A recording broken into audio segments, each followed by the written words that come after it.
ముందు మనం దైవబలం సంపాదించుకోవాలి. ఎందుకంటే భౌతికంగా మనపై జరిగే దాడుల్ని భౌతికంగా ఎదుర్కోవాలి, అందులో సందేహం లేదు. కానీ దానికంటే ముందు అంతర్గతంగా దైవశక్తి కావాలి.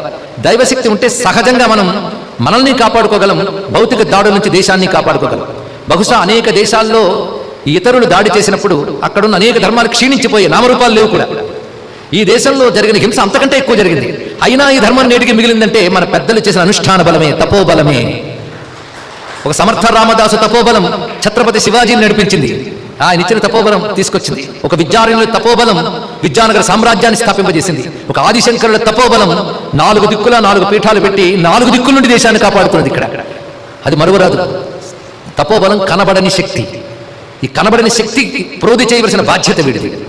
అందుకే అనుష్ఠాన బలం చాలా ఉంటారు. అనుష్ఠాన బలం వచ్చేటప్పటికల్లా మనం అందరూ అంత చేయగలరా? ఇది పెద్ద ప్రశ్న.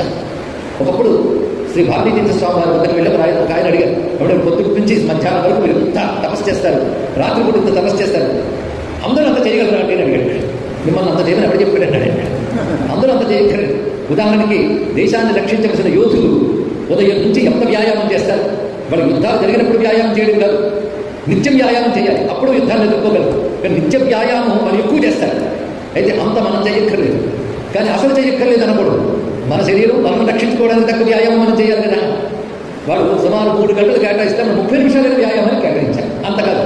అలాగే పీఠాధీశ్వరులు ధర్మరక్షణ బాధ్యత కలిగిన వారు అనుష్ఠానం ఎక్కువ చేయొచ్చు. కానీ మనం మన కుటుంబ జీవనం, మన సమాజ జీవనం క్షేమం కోసం మనం చేయగలిగినంత మనం చేయాలి.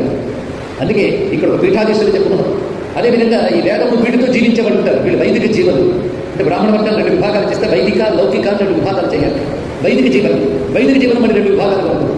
ఒకటి అర్చక పురోహిత ఈ వర్గం వారు, ఇంకొకరు వేదాధ్యయనం చేస్తూ వేద విద్యని శాస్త్ర విద్యను కాపాడేవారు.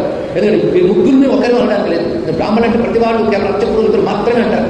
బ్రాహ్మణులు అర్చక పురోహితులు బలమైన గొప్ప వర్గం ఉంటారు. ఇది కాకుండా వేద శాస్త్ర పరిరక్షక వర్గం, వాళ్ళు వచ్చి పూజలు చేయించలేరు. అదేవిధంగా షోడశ సంస్కారం కూడా చేయించలేరు, కర్తులు చేయించలేరు. కానీ వేద విద్యంతో వాడికి వచ్చు. తర్క వ్యాకరణ మీమాంస ధర్మశాస్త్రం వచ్చు వాళ్ళు. అంటే శాస్త్ర పరిరక్షకులు వాళ్ళు ఉంటారు. అంటే అప్పుడు 2 వర్గాలు పడిస్తే మిగిలిన వాళ్ళు లౌకిక వర్గం. లౌకిక వర్గం అంటే ఇది చాలా విస్తారంగా ఉంది. భిన్న రంగాల్లో ఉన్నటువంటి వారు, ఉద్యోగస్తులు, రాజకీయ నాయకులు, వ్యాపారవేత్తలు, ఇలాంటి వారందరూ భిన్న రంగాల్లో కళాకారులు, వీరందరూ లౌకిక వర్గానికి కిందకు వస్తారు. అయితే ఈ లౌకిక వర్గానికి రాగానే మేము దీనిలోకి వచ్చాం కనుక మానేసామంటే అనక్కర్లేదు.